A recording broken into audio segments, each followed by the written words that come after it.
ताजमहल को लेकर शुरू हुई बड़ी बहस के साथ जब उर्स के दौरान ताजमहल को 3 दिन के लिए फ्री किया जा सकता है, तो महाशिवरात्रि के मौके पर एक दिन ताजमहल में प्रवेश निःशुल्क क्यों नहीं किया जा सकता, जबकि ताजमहल की पहचान पर कानूनी लड़ाई जारी है। हिंदू संगठनों की नजर में ताजमहल नहीं, ये तेजो महाले है।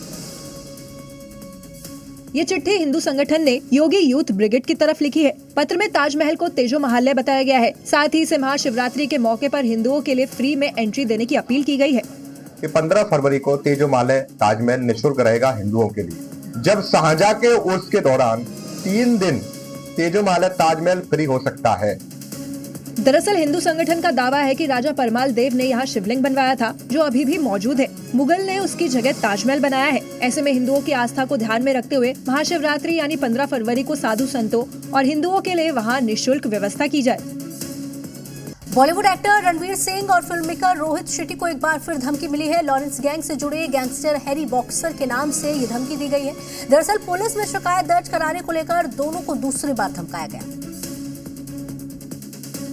कथित धमकी ऑडियो में रणवीर सिंह का नाम लेते हुए कहा गया कि उन्होंने ही रोहित शेट्टी को शिकायत करने की सलाह दी थी। साथ ही उनके मैनेजर और परिवार की गतिविधियों की जानकारी होने का दावा करते हुए गंभीर परिणाम भुगतने की चेतावनी दी गई है। खासकर रणवीर सिंह, तेरे लिए टाइम रहते अगर तुम दोनों लॉयल्टी नहीं है ना, तुम्हारा वो इलाज करेंगे, तुम्हारा वो हाल करेंगे कि तुम्हारे साथ में।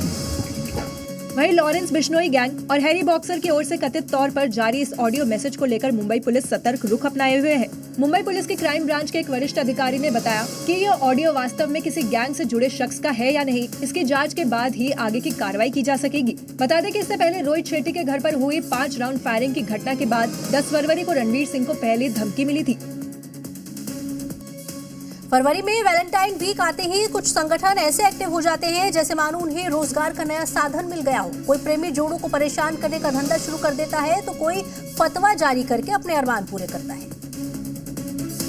ऐसे ही इस मौलाना ने अब वैलेंटाइन डे को हराम बताया है। वैलेंटाइन डे जो मनाया जाता है, इस्लाम में इसकी कोई गुंजाइश नहीं है, ये नाजायज और हराम है। मौलाना ने इसे क्यों नाजायज बताया है, सुनकर आप अपना माथा पीट लेंगे। बेपर्दा औरतें, अजनबी मर्दों को फूल देती हैं, उनसे मोहब्बत का इजहार करती हैं, ये सब नाजायज और हराम है। मौलाना कभी वैलेंटाइन डे मनाए होते तो मालूम चलता कि यहाँ लड़कों को कितना पापड़ बेलना पड़ता है। हालांकि जेनजी मुसलमान मौलाना की बातों को नहीं मानते। ये चीजें कॉमन होती जा रही हैं आगे बढ़ते बढ़ते। अब पुराने लोगों के सोच विचार थोड़े से अलग बदलना पड़ेंगे, वो बदलना जरूरी भी है और थोड़ा सा आपको मतलब इवॉल्व होना है। ऐसे मौके पर ऐसे मौलाना फतवा जारी सुर्खियां बटोरना चाहते हैं। बागेश्वर धाम के पीठाधीश्वर पंडित धीरेन्द्र शास्त्री एक बार फिर सुर्खियों में हैं। इस बार उन्होंने सनातनियों को केवल प्रवचन नहीं बल्कि धर्म बचाने के लिए माला और भाला दोनों रखने को कह दिया है। दरअसल बाबा बागेश्वर एक मंच पर सामूहिक विवाद कार्यक्रम के दौरान हिंदुओं को धर्म बचाने और आत्मरक्षा की बात बता रहे थे। इसी दौरान उन्होंने कहा कि आत्मरक्षा बहुत जरूरी है, इसलिए बच्चों को जूडो, कराटे और तीरंदाजी आनी चाहिए ताकि मुसीबत में ये काम आएगा। साथ ही उन्होंने धर्म की रक्षा के लिए मठों को निकलने को कहा। सीताराम सीताराम सीताराम सीताराम, इससे भर धर्म नहीं बचेगा, लेकिन यदि हिंदुत्व को बचाना है तो मठ से बाहर निकलना पड़ेगा, माला और भाला रखना पड़ेगा। दरअसल बाबा बागेश्वर ने माला यानी धर्म की ओर झुकाव की बात की और भाला यानी हिंदुत्व की रक्षा के लिए खुद को सक्षम बनाने को कह रहे हैं। बाबा बागेश्वर अक्सर हिंदू राष्ट्र और हिंदुत्व की रक्षा के लिए आवाज उठाते रहे हैं और अब उन्होंने माला और भाला दोनों रखने को कह दिया है। प्रधानमंत्री ऑफिस का पता बदल गया है। नए संसद भवन से चंद कदम दूर सेवा तीर्थ में प्रधानमंत्री ऑफिस शिफ्ट हो गया है। इससे पहले सालों तक पीएमओ रायसीना हिल के साउथ ब्लॉक में था। नए पीएमओ का नाम सेवा तीर्थ रखा गया है, जो प्रधान सेवक की सेवा भावना को दर्शाता है। प्रधानमंत्री नरेंद्र मोदी ने सेवा तीर्थ भवन परिसर का उद्घाटन किया। इस परिसर में ही अब प्रधानमंत्री कार्यालय, राष्ट्रीय सुरक्षा परिषद सचिवालय और कैबिनेट सचिवालय शिफ्ट हो गए हैं, जो पहले अलग अलग जगहों पर थे। सेवा तीर्थ नाम ये संदेश देता है कि ये जगह देश की भलाई के लिए समर्पण का केंद्र है। सेवा तीर्थ में शिफ्ट होने के बाद प्रधानमंत्री ने कई महत्वपूर्ण फाइलों पर हस्ताक्षर भी किए।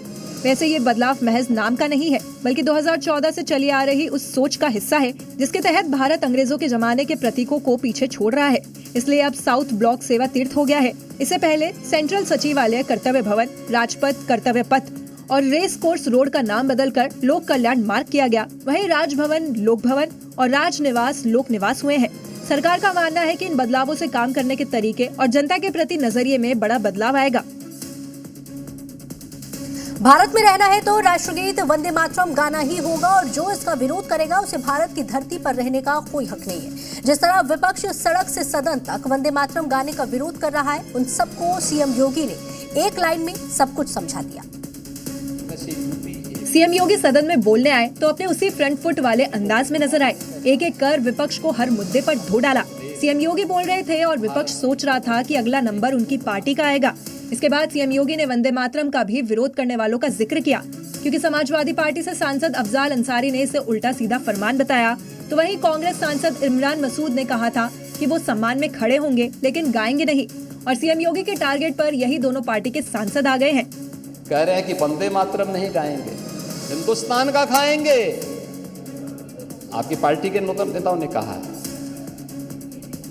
आपकी पार्टी के नेताओं ने कहा कि वंदे मातरम नहीं गाएंगे। समाजवादी पार्टी के भी एक सांसद ने कहा है और कांग्रेस के भी एक सांसद ने कहा है, जो व्यक्ति वंदे मातरम का विरोध करता है कान पकड़ करके उसको धक्का देकर के बाहर करना चाहिए। यानी मैसेज क्लियर है कि भारत में रहना है तो वंदे मातरम का सम्मान भी करना होगा और गाना भी होगा, और जो उसका विरोध करेगा उसे धक्का देकर बाहर करना होगा। क्या राष्ट्रगीत वंदे मातरम गाने से मुसलमान हिंदू बन जाएगा? कुछ मौलाना तो यही तकरीर दे रहे हैं। आरोप लगा रहे हैं कि वंदे मातरम के नाम पर मुसलमानों पर हिंदू धर्म थोपने की साजिश की जा रही है। सारे मुसलमानों पर जबरदस्ती हिंदू माइथोलॉजी, हिंदू मजहब या हिंदू कल्चर को जबरदस्ती थोपने की तैयारी है। वंदे मातरम पर मजहबी सोच रखकर क्लैश करने वालों को बीजेपी ने दो टुक कहा है कि देश संविधान और कानून से चलेगा, शरिया से नहीं। तो कांग्रेस सांसद इमरान कह रहे हैं कि वो वंदे मातरम नहीं गाएंगे। मैं सम्मान में खड़ा हूँगा, गाऊंगा नहीं। मैं सम्मान में खड़ा हो जाऊंगा, गाऊंगा नहीं। सजदे की जहाँ तक सवाल है, सजदा तो मैं यहाँ भी कर सकता हूँ, लेकिन अल्लाह के अलावा सजदा किसी को नहीं हो सकता। वंदे मातरम जो लोग नहीं बोलेंगे वो मैं समझता हूँ देश के कानून को तोड़ने का अधिकार किसी को नहीं, चाहे मंत्री हो या आदमी। वंदे मातरम के 150 साल पूरे होने पर सरकार ने वंदे मातरम गाने का आदेश जारी किया है, जो भारत और भारत माँ के सम्मान का प्रतीक है। ऐसे में देश में रहकर उससे ऐतराज क्यों? खबरों में आगे बढ़ते हैं। हरियाणा के कैबिनेट मंत्री अनिल विज ने कैथल में बैठक के दौरान एसपी को एक पुलिस जवान को सस्पेंड करने के आदेश दिए, जिसके बाद एसपी और अनिल विज में तीखी बहस हो गई। जमीन बिक्री मामले में धोखाधड़ी से जुड़े मामले की सुनवाई मीटिंग में हो रही थी। अनिल विज ने पुलिस कर्मचारी को सस्पेंड करने के आदेश दिए।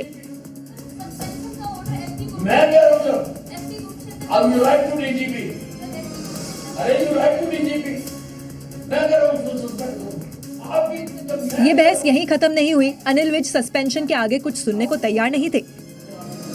आपने खाली एग्जीक्यूट करने में जाना, मेरा ऑर्डर से मेरी पावर ही नहीं है। आपकी जब मैं कह रहा हूं मैं वो एसपी कुरुक्षेत्र या डीसी सर की पावर अनिल विज ने पुलिस अधिकारी को कहा कि आप कहती हैं कि आपकी पावर नहीं है, जबकि मंत्री जी से बड़ी कोई पावर नहीं है। इस दौरान हॉल में तालियां बजाई। इस पर एक महिला अधिकारी ने बीच में विज से बात की और मामले को शांत किया। महाशिवरात्रि के त्योहार से पहले योगी फोर्स अलर्ट मोड में आ गई है। जमीन से लेकर आसमान तक हर गतिविधि पर नजर रखी जा रही है, और अगर किसी ने त्योहार के दौरान गड़बड़ करने की कोशिश की तो यूपी पुलिस फिर अपने स्टाइल में इलाज करेगी।